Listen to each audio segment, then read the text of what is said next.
বিসমিল্লাহির রহমানির রহিম। আসসালামু আলাইকুম। জারিস মামের পক্ষ থেকে সবাইকে জানাই অভিনন্দন এবং ভালোবাসা। আপনাদের ভালোবাসায় আমি এগিয়ে গিয়েছি এতটুকু।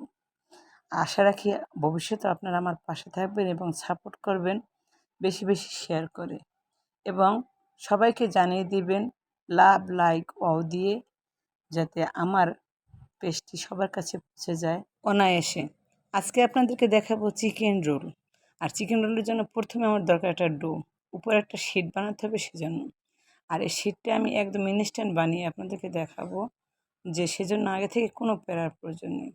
আমি নিয়েছি ময়দা 1.5 কাপ, তার ভিতরে দিয়ে দিয়েছি লবণ সামান্য, আর সয়াবিন তেল দিয়েছি 2 টেবিল চামচ। এটা দিয়ে আমি ভালোভাবে একটা ময়ান দিয়েছি। যখন হাত দিয়ে চাপ দিয়েছি তখন যখন দেখেছি ময়দাটা আর ভেঙে পড়ে না, তখন দিয়ে দিয়েছি কুসুম গরম পানি, হালকা কুসুম গরম পানি। এতে ডোটা হবে কি একদম সফট, সেজন্য অবশ্যই হালকা কুসুম গরম পানি ইউজ করার চেষ্টা করবেন। আর ময়ানটা দিবেন একদম একটু ধৈর্য সহকারে 5 থেকে 10 মিনিটের মতো। তাহলে হবে কি আপনার মানে উপরের যে শীটটা একদম মুচমুচে হবে, খেতে খুব ভালো লাগবে। যখন আমি দেখেছি আমার বাটি থেকে আমার ডোটি উঠে আসে সুন্দরভাবে, কোনো জায়গায় লেগে নেই, আর হাত দিয়ে চাপ দিলেই মনে হয় যে ভিতরে ডেবে যায়, একদম সফট একটা ডো। তখন আমি আমার ময়ান দেওয়া অফ করে দিয়েছি এবং রেখে দিয়েছি এক সাইডে। কারণ আমি এখন তৈরি করব ভিতরের যে পুরটা, সেই পুরটা। এই পুরটা বানানোর জন্য আমি প্রথমে দিয়েছি সয়াবিন তেল 1/2 কাপ, তার ভিতরে দিয়েছি 8 থেকে 10টি পেঁয়াজ কুচানো। পেঁয়াজটা যখন একটু নরম হয়ে গেছে, আগে থেকে আমি বুকের মাংসটা সিদ্ধ করে রেখেছিলাম শুধু হলুদ দিয়ে। সেটাকে আমি হাত দিয়ে ঝুরো ঝুরো করে রেখেছি।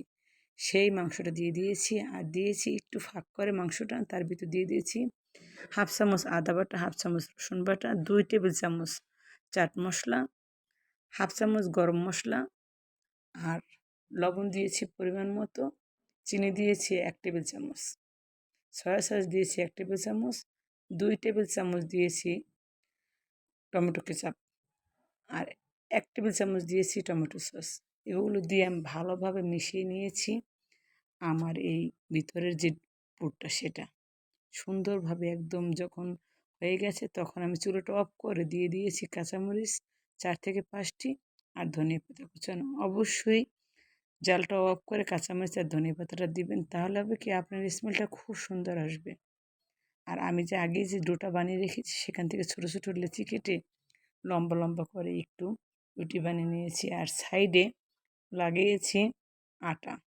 এই আটাটা আমি বানিয়েছি 2 চামচ আটা, তার ভিতরে একটু পানি দিয়ে আঠালো একটা ভাবের আটা, যাতে এই যে রোলটা যখন গড়াবো সেটা যেন খুলে না যায়, এটাকে ধরে রাখার জন্য।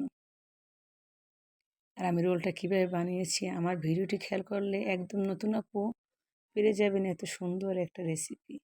বিশ্বাস করুন, খেতে আলহামদুলিল্লাহ ছিল। অবশ্যই ট্রাই করবেন বাসায়, আমার এই রিকোয়েস্টটা।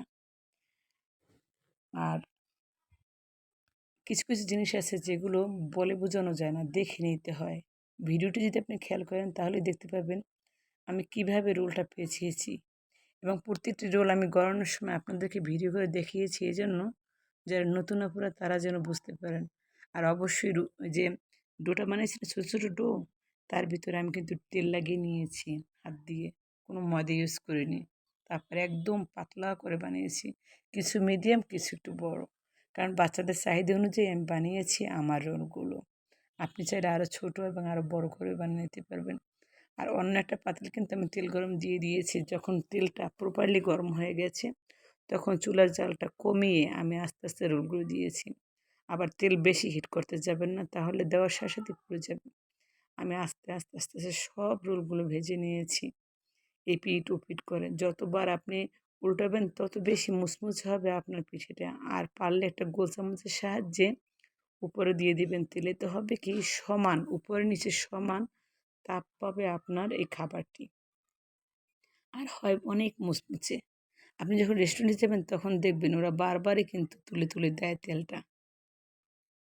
আর আমার যখন একদম পারফেক্ট আমার পছন্দের কালার এসে গেছে, তখন আমি তুলে ফেলেছি। আর আমার বাচ্চারা তো খাওয়ার জন্য রেডি।